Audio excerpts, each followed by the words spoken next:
También esta semana, a manera preparatoria, en cuanto a la cena del Señor, vamos a hacer un paréntesis en la epístola que estamos finalizando. Sabéis que estamos terminando Primera de Corintios, la epístola del apóstol Pablo, la primera. Estamos en el capítulo 16, pero esta semana, con la ayuda del Señor, vamos a detenernos en un libro del Antiguo Testamento, en el libro de El Cantar de los Cantares. Vamos a ver específicamente el capítulo 1, versículo 1 y la mitad del 2. El Cantar de los Cantares, capítulo 1, versículo 1 y la primera parte del versículo 2.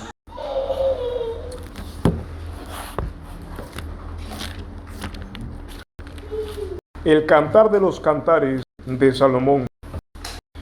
Bueno, lo primero que debemos tener en cuenta al enfrentarnos a este libro, al encararlo, es que el nombre ya nos revela su naturaleza. Nos dice que es un cantar, nos dice que es un canto, es una poesía, es un texto no tanto histórico, no registra fielmente como los evangelios, por ejemplo, hechos que ellos vieron con sus ojos y con sus sentidos palparon al verbo encarnado. Se nos habla que es un cantar, es un género poético. Las palabras usadas en un canto y poesía, por tanto, nosotros sabemos que pueden ser, o generalmente lo son, alegóricas. Por eso se caracteriza la poesía, el canto. El autor utiliza ejemplos de la creación para comunicar realidades espirituales. Se nos dice, por ejemplo, en el Salmo conocido, en el Salmo 123, que Jehová es nuestro pastor.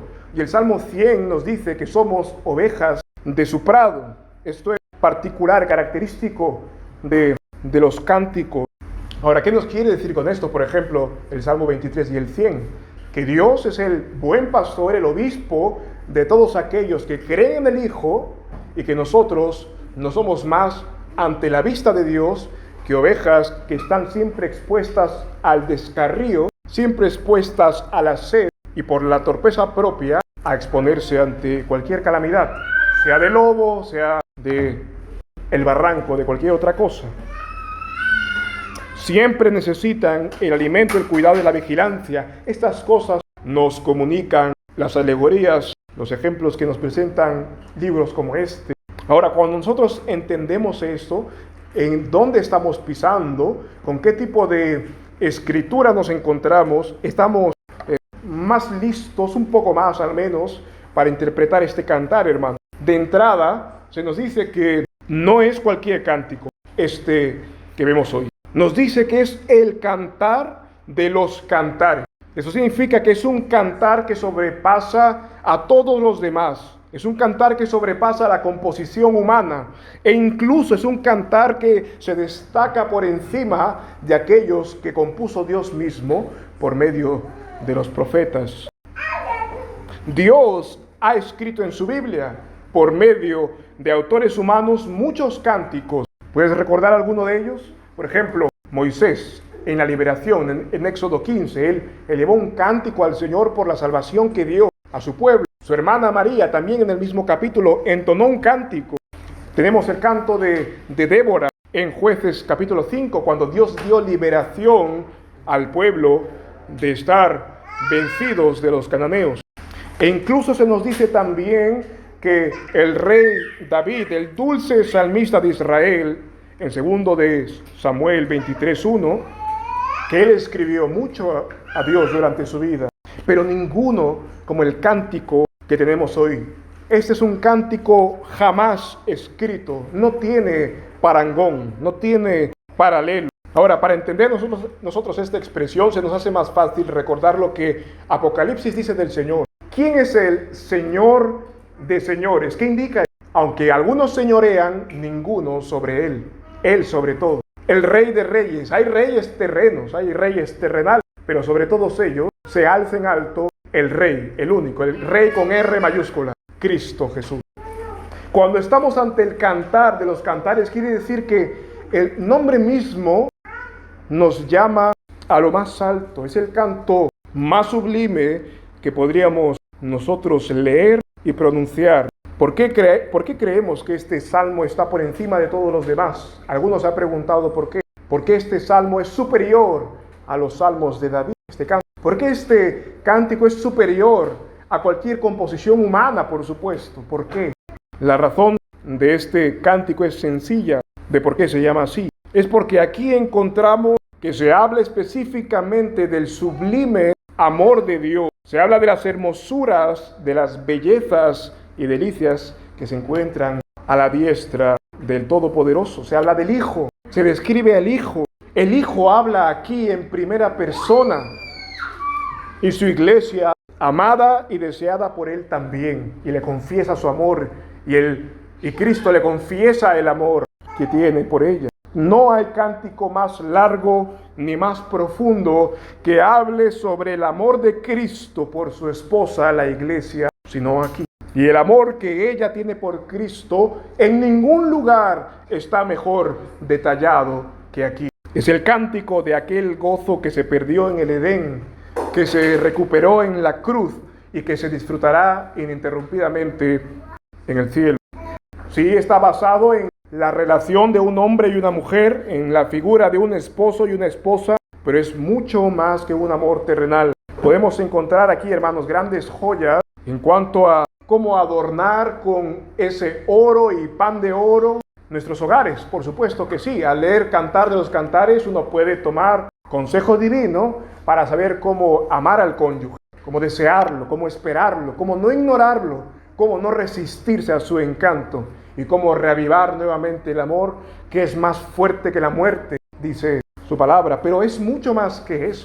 No es el Cantar de los Cantares porque hable solo de una institución divina como es el matrimonio, sino porque habla del amor del Dios Trino por su amada iglesia. Cómo Él ama y cómo Él desea a su creación redimida está aquí.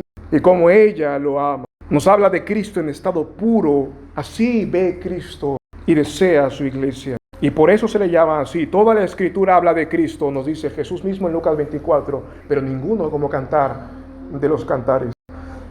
Sabiendo esto, hermanos, podemos prestar atención a las metáforas que hace, porque siempre se va a referir a este amor. Se apoya en un punto de la humanidad, pero siempre su dirección es el cielo. Su dirección es el matrimonio, el pacto celestial entre Dios y su pueblo. Prestemos atención a sus metáforas, a sus detalles, para no perdernos ni una sola gota, hermanos. Por eso hoy solamente vamos a ver el primer verso y la mitad del segundo. El Cantar de los Cantares, dice el versículo 1, el cual es de Salomón. Fijémonos en quién escribe este salmo. Se nos dice que es Salomón, el hijo del rey David, el heredero legítimo al trono. Pero es más que eso. Salomón es más que solamente el heredero. Su nombre mismo, ¿qué significa? ¿Alguien lo sabe? El Pacífico. Salomón es el Pacífico, el hombre de paz. A él también se le da otro nombre, que es el Jedidías, el amado de Dios. Pero fíjate en esto, en su nombre, Salomón fue escogido por Dios entre todos los hermanos que él tenía, hermanos hijos de David, y también entre todo Israel para reinar sobre ellos. Pero a diferencia de su padre, a diferencia del rey David, él no llegó al trono por medio de la guerra, ni afirmó su trono por medio de derramar sangre. David lo hizo. David venció sobre todos sus enemigos y luego se sentó. Él se sentó en paz. Salomón disfrutó de una paz superior en su reino e incluso tuvo paz para con los demás reinos. Cuando él reinó la paz propiamente dicha. Cuando Salomón se sentó en el trono, la paz se sentó en el trono para Israel. No solo se trataba de una paz espiritual, incluso también se nos dice que en el tiempo de Salomón no había gran estima por el oro. Ahora, fijémonos, la plata, el metal precioso, no era tan valioso en ese tiempo porque había mucho oro había en el reinado de Salomón. E incluso se nos dice que los israelitas eran condecorados con puestos de autoridad. Pero ¿por qué repasamos todo esto, hermanos? Que seguramente ya lo saben. porque es significativo que el hombre más rico, el hombre más sabio, el hombre que disfrutó de la paz más abundante en su reino y para con otros reinos, más que ninguno, este hombre con nada tuvo su complacencia, en nada lo llenó supremamente, sino el amor del cielo, el amor del Hijo prometido. A David las aflicciones lo hacían escribir. ¿Quién de nosotros no ha elevado una oración a Dios? O a veces, si alguno tal vez tiene el arte de la pluma, habrá podido escribir algo a Dios en momentos de aflicción o de gran muestra de gratitud por algo concedido. Esas cosas terrenales movían el corazón de David, movían el corazón de Moisés, movían el corazón de los otros compositores. Pero a Salomón, ¿qué lo movía? ¿Qué necesidad tenía él de escribir tipos de oraciones o lamentaciones? No tenía ninguna. Salomón escribió este cántico en el punto más álgido de su vida, en la cúspide de su reino. Ninguna aflicción, ninguna necesidad de pan, ninguna persecución lo movió a escribir, sino el deseo vivo de estar con el Creador, el deseo vivo de estar con aquel que podía perdonar la iniquidad de Israel, porque aunque tenían de todo, lo que todavía tenían también era el pecado, empezando por él mismo, por Salomón mismo. Podía disfrutar de todo, pero había una sola cosa que deseaba por encima: ser libre al fin del pecado y gozar ininterrumpidamente de este Creador. Hermanos, ¿qué podemos aprender solamente de ver el autor de este cántico? Ya sea que podamos poseer nosotros innumerables bienes, nunca estaremos satisfechos hasta que podamos elevar la vista hacia Él. Todas esas cosas más bien inflamaron el corazón de Salomón para pronunciar este cántico. Todo lo que tuvo, todo lo que recibió, fue para él combustible para adorar a Dios, combustible para acercarse al Dios vivo. Esto debería producir en nosotros la misma actitud. Cada cosa que recibimos debería ser un leño más en nuestra combustión de celo por Dios y amor por Cristo. Deberíamos responder con amor al recordar que Dios nos amó primero. Nuestra bienaventuranza, nuestra bendición, no es lo que tenemos en última instancia, ni lo que nos rodea por su buena mano. No es la tierra que fluye leche y miel, como se le prometió al pueblo de antaño, antes de salir de Egipto. Nuestra verdadera bienaventuranza es la amistad con el Creador, la amistad con el Dios vivo. Es participar del gozo del Padre, el Hijo y el Espíritu Santo, el gozo que disfrutan ellos ahora mismo y siempre y para siempre, ser uno con Él. El rey Salomón deseó esto vivamente, hermano. Ahora el rey Salomón, muchísimo mayor que nosotros, elevado en toda honra humana. ¿Podríamos nosotros desear menos que Él? ¿Podríamos nosotros amar e idolatrar aquello que Él despreció, teniéndolo todo y lo calificó como vanidad? Creo, hermanos, que viendo el ejemplo de Salomón, de su vida, si alguno la conoce y la recuerda, no tenemos derecho de tomar por las bendiciones de Dios por objeto de idolatría. O mejor dicho, aunque podemos, no deberíamos. Mira cómo comienza este cántico, además de decirnos quién lo dice, quién lo pronuncia. Dice el versículo 2: oh, si él me besara con besos de su boca, mejores son tus amores que el vino. Fijémonos solo en la primera parte. Oh, si él me besara con besos de su boca. Fíjate que esta poesía, este canto, no empieza diciéndonos nada de los sujetos, quienes están implicados en esto. No empieza dándonos el lugar, el contexto, no nos da nada más que un deseo ardiente. Oh, si él me besara con besos de su boca. Solo se nos presenta un suspiro, un deseo aún no cumplido, un deseo incumplido, algo que anhela y se desgarra el corazón para que sea realidad. Empieza este cantar con un anhelo ferviente, con una espera futura que parece casi alcanzarla. Empieza este cántico dejándonos ver que algo sabe, conoce, algo ha disfrutado, pero que hoy no está delante de sus ojos, pero que desea vivamente.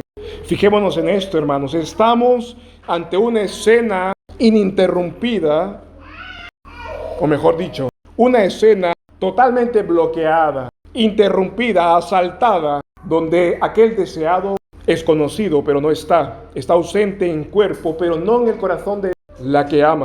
Hay una comunión que fue disfrutada, pero que en ese momento ya no se disfruta más. Esta corta expresión, aquí se encierra el principio de la historia de la humanidad y toda la historia que siguió después hasta la venida de Cristo. En el huerto de Edén, cuando nosotros leemos Génesis del 1 al 3, se nos muestra al Dios creador y a Adán la criatura, y se nos dice que el Espíritu de Dios paseaba por aquel huerto. ¿Recuerdas ese pasaje en Génesis? La soltura con la cual el Espíritu de Dios se movía, no solamente sobre la faz de las aguas, sino después de haber creado todo, se corría el Espíritu de Dios por el aire fresco del día, nos dice Génesis. Pero también se nos dice, en este espacio de Génesis del 1 al 3, nos dice que el hombre y la mujer, una vez creados, no se avergonzaban, estaban desnudos, nada los cubría, todo lo que ellos eran, lo que tenían, estaba descubierto. Dios era con ellos, estaba en comunión con ellos perfecta, nada había, ningún deseo en ellos de querer ocultar el rostro de Dios. Eso pasó después del pecado. Después del pecado ellos quisieron ocultarse de Dios. Después del pecado ellos quisieron apartarse, pero antes era todo lo contrario. Ellos querían vivir delante de Dios, estaban viviendo delante de Dios. Estaban disfrutando de esa comunión perfecta, sin nada de qué avergonzarse. Pero en un instante, en un solo momento, con la caída en el pecado, esa comunión se rompió, se deshizo enteramente. Ese dulce fue quitado de sus labios y ahora sabía a lo que le dieron a nuestro Señor en aquella cruz. Cuando Él pidió agua y se le dio vinagre, y Él así sabía ahora su estancia en el huerto. No sabía a la miel que la caracterizaba, sabía a hiel, vinagre. Ese es el sabor amargo del pecado en nuestra boca, que es más agrio que el pecar, que el romper la ley de Dios. ¿Hay algo más agrio para el cristiano que defraudar a su Dios? Pues ese sabor se impregnó en los labios de Adán, de la creación. Génesis 3:10 nos dicen: oí tu voz en el huerto y tuve miedo porque estaba desnudo y me escondí. Le dio excusas, no era esa la verdad, sino que pecaron. Hasta que Dios pronunció aquella sentencia de muerte para el pecado y Satanás, con la venida de su simiente, él se escondió. Pero hasta entonces en Génesis 3:15, si vamos un momento allí para leer aquella primerísima promesa del Evangelio, en este momento cuando se introduce el pacto de gracia con los hombres, Génesis 3:15, donde Dios le dice a Satanás, la serpiente antigua: y pondré enemistad entre ti y la mujer, y entre tu simiente y la simiente suya. Esta te herirá en la cabeza y tú la herirás en el calcañar. Con esa promesa, la humanidad quedó sujeta a esperanza. Con esa promesa, Adán le puso el nombre a su esposa, Eva, madre de los vivientes. Esperaba que por medio de ella naciera aquel que iba a dar la vida que una vez se perdió justo antes de haber pecado.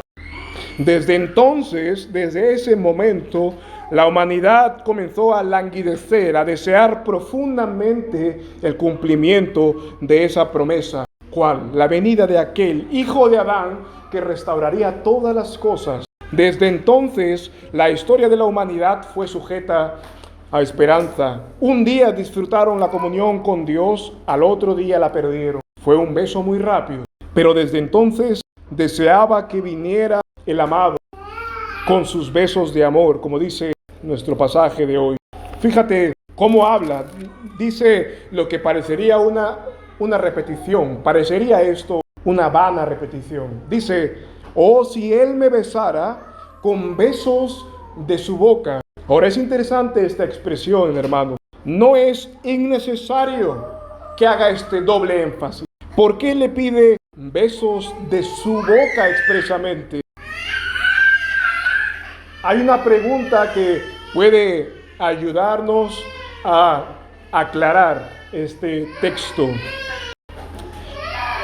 ¿Sabías que nosotros podemos besar, acariciar y decir te amo sin besar? Nosotros podemos besar, acariciar y decir te amo, te quiero, sin estar corporalmente, sin hacerlo directamente con el cuerpo. Somos capaces de mostrar amor sin estar presentes, tal vez. Ahora, estoy seguro que sabes eso. ¿Alguna muestra de amor has tenido con el ser amado? Podemos nosotros besar de múltiples maneras, con palabras, con regalos, con favores, y sin duda, Adán y los hijos de Adán, Noé, Abraham, Israel, Moisés, el pueblo de Israel, incluido David y Salomón, todos ellos disfrutaron de los besos y las caricias del Padre Celestial. De una o de otra manera disfrutaron de eso. Adán disfrutó de la promesa, de la vestidura nueva de piel. Lo mismo, Abraham disfrutó de todo bien, fue el multiplicado. Se multiplicó su hacienda sobremanera. Era un hombre poderoso. David vio cómo Dios lo puso en el trono por pura misericordia, y Salomón vio, fue acariciado por Dios, poniendo paz. Incluso sus enemigos se rendían a sus pies. Todos ellos fueron besados, acariciados y recibieron gestos de amor de parte de Dios. Pero faltaban los besos de su boca. Todos disfrutaron de la palabra de Dios dada por los profetas, de ese rocío del cielo, de ese fruto de la tierra. Gozaron de la compañía de Dios, incluso con sus armadas y sus luchas que tuvieron. Pero nada de esto fue suficiente. Ninguna de esas cosas podía garantizar la promesa deseada. ¿Cuál fue la promesa? La promesa no solamente fue que vencerá a sus enemigos de alguna manera extraordinaria, sino que un hombre nacería. Él era la promesa. Todas esas cosas que recibieron los hombres eran deliciosas hasta cierto punto, pero hasta otro punto no eran nada más que polvo de la tierra, no eran nada más que creación. El pueblo de Israel y sus grandes hombres se cansaron, se durmieron de esperar en aquella bendita promesa. ¿Cuál es la promesa? La encarnación del Hijo de Dios. Es como si dijera en esta expresión, Salomón capturó el corazón de todos los israelitas, verdaderos israelitas. Aquí él capturó el deseo de todos ellos. No queremos solo escuchar al Hijo por los profetas. No queremos solamente escuchar la voz de ellos. Todos se quedan muy pequeños. Moisés no habla bien, Isaías de labios impuros, Jeremías era un niño para hablar. No queremos escuchar solo a los profetas, queremos al profeta, al que es Dios y hombre, que descienda, que hable al corazón en primera persona. No solamente queremos que nos envíe los dones, las dádivas del cielo, sino que Él descienda y cene con nosotros. Ese era el anhelo del pueblo de Dios antes de su primera venida. Queremos que Él haga su morada con nosotros como se perdió en el Edén. Que restaure ese Edén, que nos diga que cuánto nos ama, pero no de oídas, como dijo Job, sino que nuestros ojos lo vean, como si hubiesen hastiado de las promesas, deseando el cumplimiento. Ese era el deseo profundo en cada sacrificio que hacían, en cada palabra profética, con cada rey bueno. Y no solamente se cansaron de lo bueno, se cansaron del castigo también, de las severas imposiciones de la ley, que eran heridas, pero heridas del que ama. Se cansó ya el pueblo de estar en guerra con Dios por su enemistad natural. ¿Hasta cuándo le seré rebelde? ¿Hasta cuándo he de combatir con este cuerpo de muerte? Quería que venga el amado para poner fin a su enemistad, para decir que ha cesado para siempre. El pueblo de Dios de antaño quería aquella confirmación de paz. Así como Jacob se besó con Esaú, su hermano Esaú, y eso fue el principio de la paz entre ambos grupos, así también el hombre y el pueblo de Israel esperaba. Cuando Salomón expresa este deseo de la iglesia del Antiguo Testamento, desea que venga aquel que nos dice el Salmo 45. Fíjate un momento lo que nos dice allí. porque Él capturó también. ¿Qué pasaría cuando Él vendría? En el Salmo 45, 3.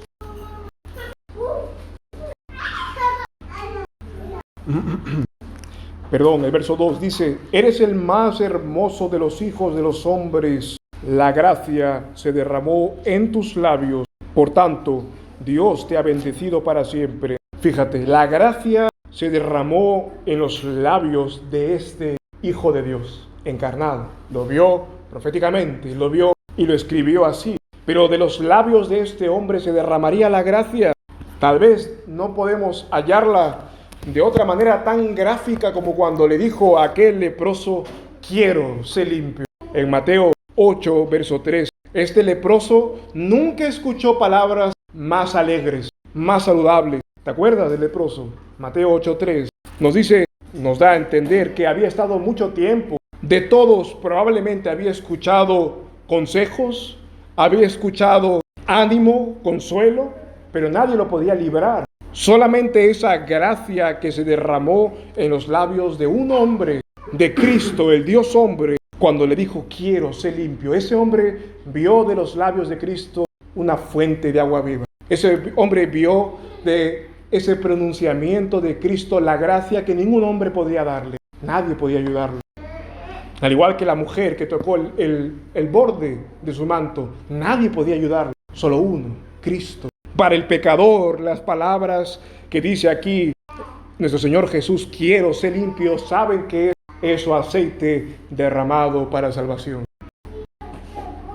Aquel que hace la herida, la venda también. Aquel que impuso el castigo también tiene las llaves para dar libertad a los cautivos. Ningún consejo o aliento fueron más dulces para este hombre que esas palabras. Ese leproso bien representaba a la nación del pueblo de Dios de antaño, que vio a Cristo lleno, estaban ellos de lepra y de inmundicia, como también nosotros. Fíjate el Salmo 85, que también nos habla acerca de aquel beso que se produjo en la encarnación. Salmo 85, verso 10 y 11, nos dice: la misericordia y la verdad se encontraron, la justicia y la paz se besaron. La verdad brotará de la tierra y la justicia mirará desde los cielos. En Cristo, en la persona de Cristo, se encontraron estas dos cosas que parecían diametralmente opuestas, muy lejos la una de la otra. La justicia y la paz. Antes de Cristo parecía irreconciliable. Nos dice la Escritura que no hay bueno, no hay justo, ni aún uno. Si no había ningún justo sobre la tierra, ¿cómo la justicia podía mirar a la tierra sin ira santa? ¿Cómo podía la justicia de Dios, el juez supremo, mirar a la tierra sin agrado, con agrado, deleitarse en ver la creación si la tierra estaba plagada de pecado? La justicia y la paz se besaron en la persona de Cristo, se juntaron estas dos cosas. Fíjate en el verso 11 de este pasaje, nos dice: la verdad brotará de la tierra y la justicia mirará desde los cielos. El Señor brotó de la tierra en su encarnación. Él era antes de la tierra, Él formó la tierra. Él existía antes de que existiese todo el cosmos. Pero brotó de la tierra, salió como retoño y vástago de Isaí, del padre de David, cuando se encarnó. Cuando se vistió de nuestra piel, cuando participó de nuestra carne. Génesis nos dice que el hombre fue creado del polvo de la tierra, sobre el cual Dios expiró. Cuando se encarnó el Señor, brotó de la tierra en el pesebre, y cuando eso pasó, la verdad brotó. Entonces, por fin, uno que hablaba verdad en el corazón, por fin uno que no se engañaba ni a él mismo. El Salmo 15 que hemos entonado es una imposibilidad para los hombres sin Cristo. ¿Quién puede ser tan honesto de hablar verdad en el corazón sino Cristo y todos aquellos en algún grado cuando están en Él? Cuando la verdadera imagen de Dios, no desfigurada, la verdadera justicia y verdadera santidad,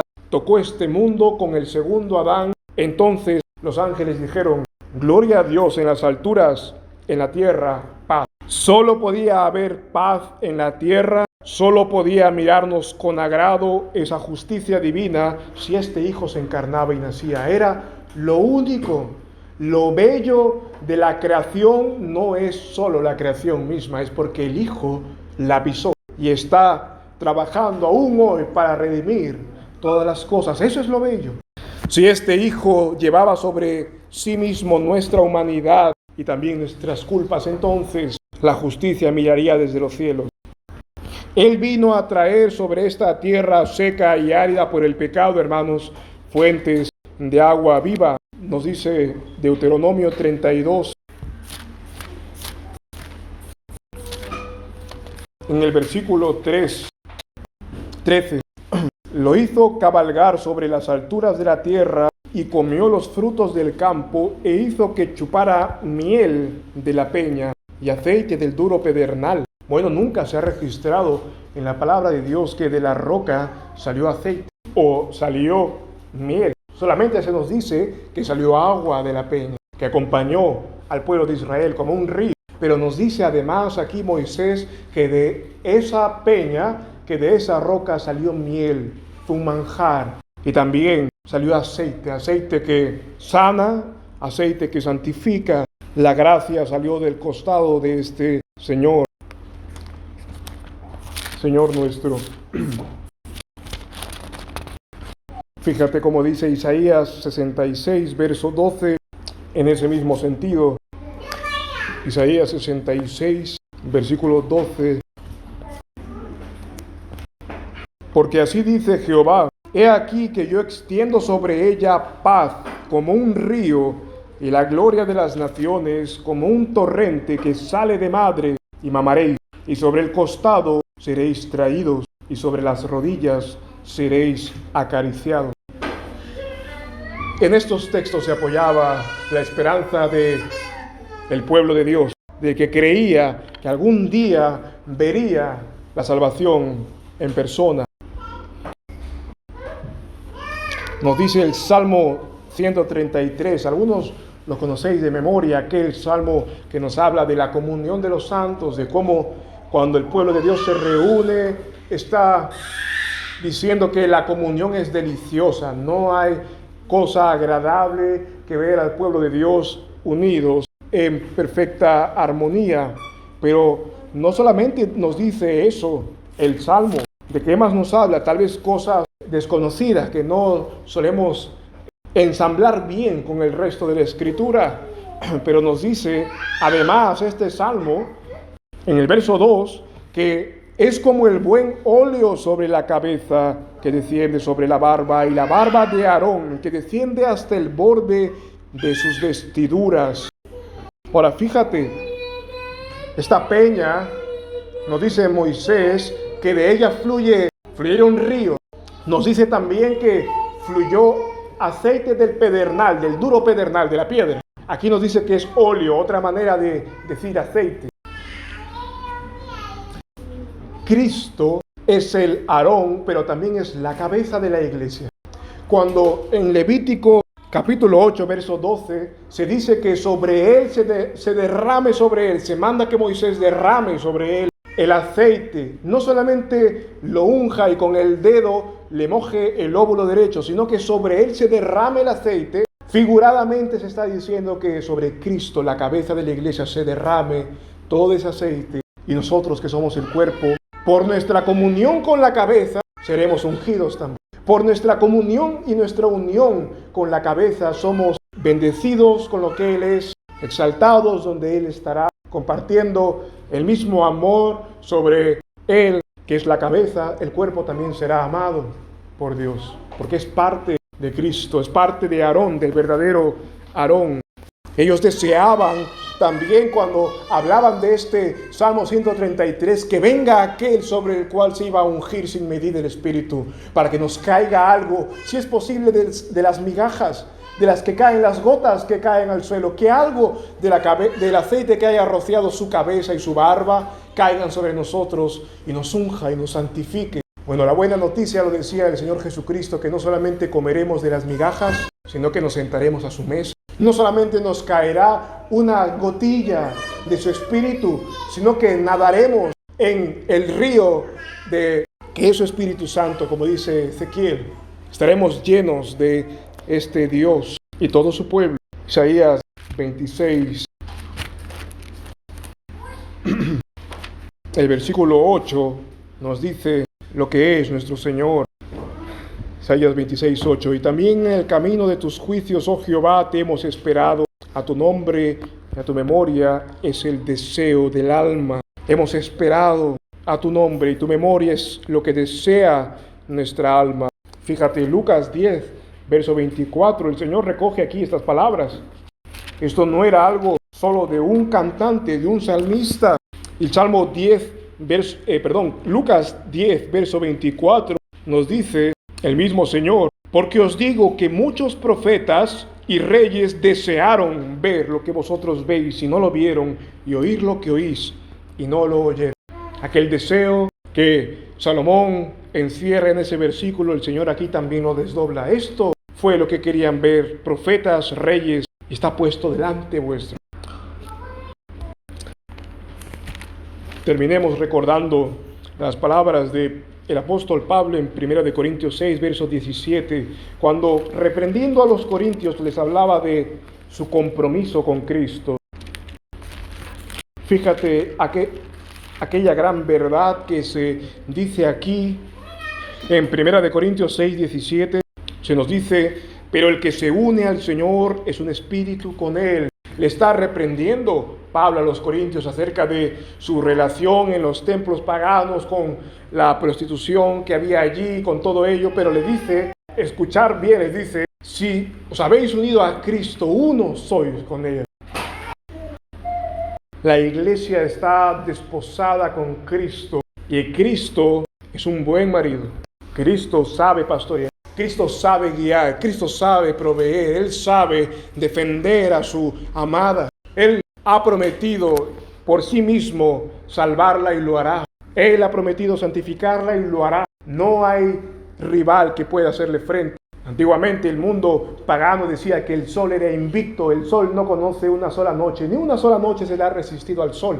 Y es verdad, aun cuando sea en el norte del hemisferio. El sol invicto le llamaban. Cristo es nuestro sol de justicia. Él no va a amedrentarse por más oscura que sea en momentos de nuestra vida o puntos de nuestra vida.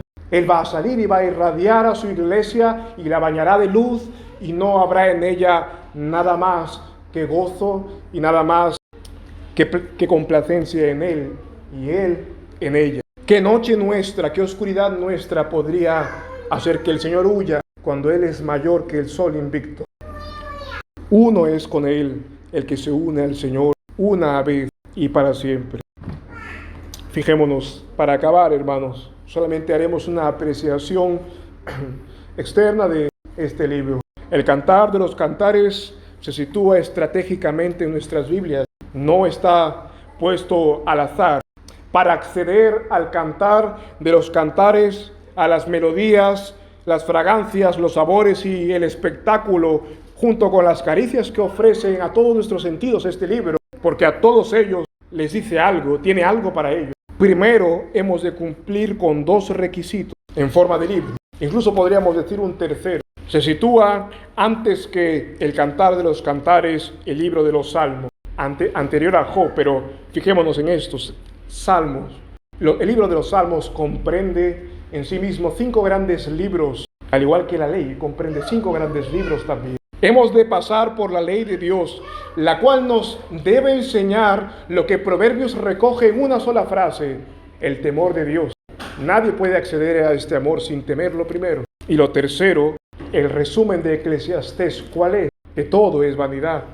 Ninguno de nosotros estaremos preparados sin la ley de Dios, sin el temor de Dios y sin aprender a despreciar, a reconocer la vanidad del mundo y despreciarlo como tal. La vanidad de los ojos de esta vida, dice el apóstol Juan en su primera carta. El libro de Proverbios nos enseña que el temor a Dios, su sabiduría, su instrucción, su sagacidad con los impíos, enseñan a nuestra alma a temerlo, a darle a Dios el lugar que le corresponde. El libro de Eclesiastés nos enseña a darle a la creación el lugar que le corresponde, que no es encima de Dios, es debajo. Y aún no solamente debajo de Dios, debajo de uno mismo, porque si está por encima de nosotros, nos domina. Cometemos un craso error si cambiamos la creación por el Creador, nos dice en resumen Eclesiastés. Pongamos un ejemplo para ello. Es como si nosotros cambiáramos a nuestros hijos o a nuestro cónyuge o a nuestros padres o cualquier ser querido por algo material. Alguno de los que está aquí podría cambiar a su hijo por el plato más delicioso jamás gustado. ¿Podrías? ¿Podrías cambiar a tu hijo por una cuantiosa suma de dinero? Si eres capaz de hacerlo, entonces no eres un humano. Incluso tampoco seríamos un animal, porque el animal mata por sus... La leona muere por los suyos y se enfrenta a su marido. ¿Quién de nosotros cambiaría a un hijo, un cónyuge, un ser querido por algo que se nos ofrezca material? Ninguno de nosotros, sin ser tildados peor que animales. Pero de la misma manera, Eclesiastés nos hace ver qué pecado cometemos nosotros cuando cambiamos no algo que es criatura, porque aún nosotros y nuestros hijos, y lo que más deseamos en nuestros sentidos es criatura. Así de terrible es nuestro pecado cuando cambiamos al Hijo de Dios por cualquier otra cosa que nos atrape. Si solamente ese pensamiento genera repulsión en nuestras vidas, el dejar a nuestro hijo por una suma de dinero, por una suma de beneficios, así también tendría que darnos repulsión el dejar a Dios por cualquier cosa que se nos ofrezca en este mundo. Esa repulsión tiene Dios por aquellos que lo dejan, que sea nuestra esa repulsión, hermanos. Nuestros hijos son un constante reflejo de cómo Dios nos ama, cómo nosotros podemos y debemos amarlo a Él. Si nuestros hijos son intercambiables, también lo es el Señor para nosotros, porque para Él también somos valiosos, como ya lo ha demostrado en la cruz. Nos da el Señor todo para disfrutar, pero no para idolatrar, para que atrape nuestro corazón. Una vez que hemos sido limpiados de estos vicios del hombre natural, entonces estamos preparados para acceder apropiadamente al banquete de bodas. Después de este orden de libros, al igual que la reina Esther, estaremos lo suficientemente preparados para ver al Rey. Si Cristo, hermanos, no despierta en nosotros tal amor, tal deseo, tal nostalgia, como encapsula el versículo 2 de Cantares, si Cristo no despierta en nosotros tal vivo deseo, anhelo de santidad, entonces necesitamos revisarnos con la luz de la palabra. No puede estar ocupando otra cosa ese deseo ardiente. Necesitamos volver a la senda antigua, al primer amor, al arrepentimiento. Necesitamos decir, como dice Eclesiastés 2, verso 2, a la risa le dije enloqueces, y a la alegría, ¿de qué sirve esto? Puede ser que hoy haga otra cosa brillar nuestros ojos, que nuestros ojos y nuestro rostro se ilumine, pero no el Señor. Puede ser que hoy nuestro motivo de risa y de alegría no se encuentren en el Señor. Puede ser que hoy o que estas semanas o estos meses o incluso años hayamos tenido mucho deleite o mucho placer o mucha risa o mucha conversación, mucha profundidad en otras cosas, pero no en las cosas del Señor. Si esta es nuestra condición, hermanos, la Biblia nos dice cómo está el esposo. No lo hemos visto hoy, pero la Biblia nos dice cómo está él. Él no está esperando a su esposa con una espada para atravesarla y hacerle daño. En tal caso, estaría esperando a su esposa con un bisturí o con la herramienta necesaria para adentrarse en ella y quitarle el mal que le hace alejarse de él. Pero Cantares también nos registra en otro lugar que Cristo, el esposo, está esperando a su amada, paseando entre los lirios del campo, esperando que vea su insensatez y que se vuelva a ella. Hermanos, ¿qué fuente y manantial tenemos abierto ante nosotros al alcance de una oración para no acercarnos? Hay un refrán conocidísimo, demasiado diría yo, que sabemos aplicar nosotros bien. No hay que dejar para mañana lo que puedes hacer hoy. Y esto nosotros lo hacemos cada día. E incluso si te aplicas a la diligencia, sabrás que eso es así. Si eres diligente con tu tiempo, sabrás que conviene hacerlo a tiempo y fuera de tiempo. Todas las cosas que tengas hoy, porque mañana estarás más ligero y podrás hacer otras. Lo sabes. Espero. Si reconoces esa diligencia en el trabajo, en los quehaceres del hogar, ¿cuánto más no deberíamos reconocerla en nuestra comunión con Cristo? No dejemos, hermanos, para mañana nuestra reconciliación con Cristo, que bien podemos hacer hoy, porque hoy Él está allí, paseando entre los lirios, una metáfora de hablar de su iglesia también. No posterguemos una sola hora más los deberes incumplidos, la humillación y la exaltación que nos ofrece el Espíritu de Dios gratuitamente. Así como el lunes, esto debería ser para todos los cristianos también. El lunes es un día donde nos volcamos al trabajo y no decimos que no, vamos con gozo. Hoy, domingo, día del Señor, es un día donde corremos al Señor para buscarlo y ponernos al día. Al igual que el lunes, retomamos las cosas que dejamos los días anteriores. Hoy, el domingo, es un día para estar a cuentas con el Señor, revisar qué nos dejamos, revisar qué se quedó atrás y retomarlo. Y la buena noticia es que el Señor le dice a su iglesia: ven, estemos tú y yo a cuenta. Yo te haré ver si hace falta ungirte con colirio, y yo te vestiré si hace falta ropa y calzado. Que el Señor nos haya así hoy, hermano. Que hoy sea un día donde entramos en los negocios de nuestro Padre aquí y al salir de aquí también. Vamos a orar. Padre Santo, te agradecemos, Señor, por el privilegio que tenemos de estar en tu palabra, porque podemos acercarnos a ti, porque tú nos llamas a acercarnos a ti. No es que seamos buenos por nosotros mismos, no es que nosotros hayamos sido diferentes al resto de los hombres, sino que venimos a ti porque tú has llamado y tu Espíritu Santo nos da vida para ir en pos de ti, Señor, para acercarnos a ti por la fe, para creer que tú quieres que nosotros seamos limpios, que tú tienes esa voluntad y disposición de limpiarnos y de llenarnos otra vez de dicha, que tú quieres que regresemos a ti y nos des el beso que el Padre dio al Hijo que se perdió, que tú quieres que volvamos a tu casa por más lejos que estemos, y si fuerzas ya no nos quedan para regresar porque hemos olvidado tal vez de tantas vueltas el camino, tu palabra dice que solamente miremos hacia ti, que veamos al cielo y que desde el extremo de la tierra nos traerás de vuelta. Te pedimos, oh Señor, que ninguno de nosotros esté ajeno a tu casa, esté ajeno a tu presencia, esté ajeno a tu ley, que ninguno de nosotros sea ajeno e indiferente al sacrificio y la oferta libre que nos hace Cristo, para ser suyos, para ser confirmados y para ser levantados hasta que tú quieras, hasta que tú vuelvas por segunda vez. Ayúdanos, oh Señor, a correr en pos de ti y cautiva nuestros sentidos una vez más para poner todo en su sitio, la creación por debajo de nosotros y a ti por encima nuestro, siempre como nuestra cabeza. En el nombre de Jesús te agradecemos. Amén.